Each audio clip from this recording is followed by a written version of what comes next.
This is Junaid. आज हम अपनी रेसिपी बनाने जा रहे हैं आलू अंडा ग्रेवी। चलें हम चलते हैं अपनी रेसिपी की तरफ। ऑयल ले लिया हमने, हाफ कप टमाटो स्लाइस काट लिए हैं, ऑनियन काट लिए हैं, हल्दी पाउडर, काली मिर्च हाफ टी स्पून ले लिया, गरम मसाला ले लिया हमने मिक्स जो मिलता है बाज़ार से, लहसुन अदरक और हरी मिर्च का पेस्ट बना लिया, मैंने चॉप कर लिया, आप पेस्ट भी यूज़ कर सकते हैं। लाल मिर्च और नमक एक टेबल स्पून ले लिया मैंने, गरम मसाला पिसा हुआ और धनिया पाउडर ले लिया, हाफ टेबल स्पून ले लिया, योगर्ट ले लिया हमने, अंडे इस तरह हमने बॉईल कर लिए हैं, पोटैटो हमने इस तरह स्लाइस काट लिए हैं पहले से ही, और हमें चाहिए होगा पानी। चलिए हम चलते हैं नेक्स्ट स्टेप की तरफ। टेम्परेचर आ चुका, हाफ कप ऑयल ऐड किया, हम मिर्च मसाला ऐड कर देंगे। तो हरी मिर्च वगैरह, गार्लिक, जिंजर वगैरह का पेस्ट बना लिया था, इसको हम फ्राई करेंगे अच्छे से ऑयल में, बिल्कुल लो फ्लेम पे हम इन्हें फ्राई करेंगे। हम इसमें ऐड कर देंगे ऑनियन जो हमने फ्राई कर ली स्लाइस में, फ्राई करेंगे। मसाला और प्याज हमारा हो चुका है फ्राई। अब हम इसमें ऐड कर देंगे टमाटो। मसाला सारा फ्राई हो चुका है। अब हम इसमें ऐड कर देंगे सारे स्पाइसेस, नमक, लाल मिर्च ऐड कर देंगे, धनिया पाउडर, गरम पिसा हुआ मसाला ऐड कर देंगे, हल्दी, काली मिर्च ऐड कर देंगे, दही ऐड कर देंगे,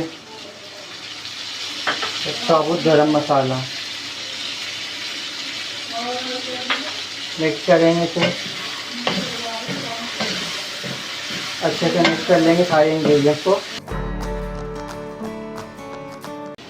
तो हम सारे इंग्रेडिएंट्स को अच्छे से मिक्स कर लेंगे। बहुत ही अच्छी खुशबू आ रही है मज़े मज़े की मसालों की। अगर आप फ्राई हो चुके हैं, अब हम इसमें ऐड कर देंगे पोटैटो, इन्हें भी फ्राई करेंगे अच्छे से, फिर से मिक्स कर लेंगे ताकि सारे कोट हो जाए मसाले। पोटैटो फ्राई हो चुके हैं। अब हम इसमें ऐड करेंगे थोड़ा सा पानी ताकि हमारे पोटैटो अच्छे से कुक हो जाए। इस तरह का पानी डाल के मिक्स कर लेंगे।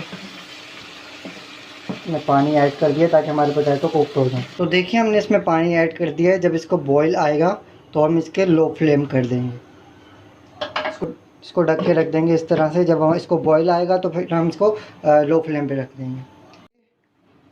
ये हमारी डिश को सबसे पहले हमने पानी डाल दिया था, उसको थोड़े से पोटैटो हमने पकाए हैं, तो ये पानी हमारा थोड़ा ड्राई हो चुका है। अब हम पोटैटो चेक करेंगे कुक हुए हैं या नहीं। देखिए इस तरह से हम चेक कर लेंगे, नरम हो चुके हैं बिल्कुल। देखिए इस तरह से हमारे पोटैटो कुकड हो गए हैं।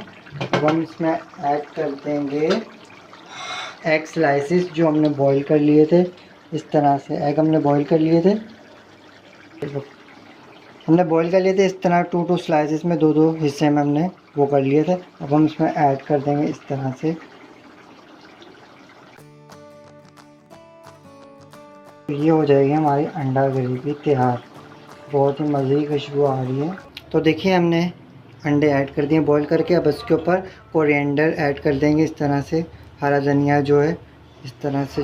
तो देखिए हमारी रेसिपी हो चुकी है तैयार। आपको पसंद आई हो रेसिपी तो मुझे कमेंट बॉक्स में ज़रूर बताइएगा। मुझे दुआ में याद रखिएगा। Thanks for watching. अपना बहुत सारा ख्याल रखिएगा। अल्लाह हाफ़िज़।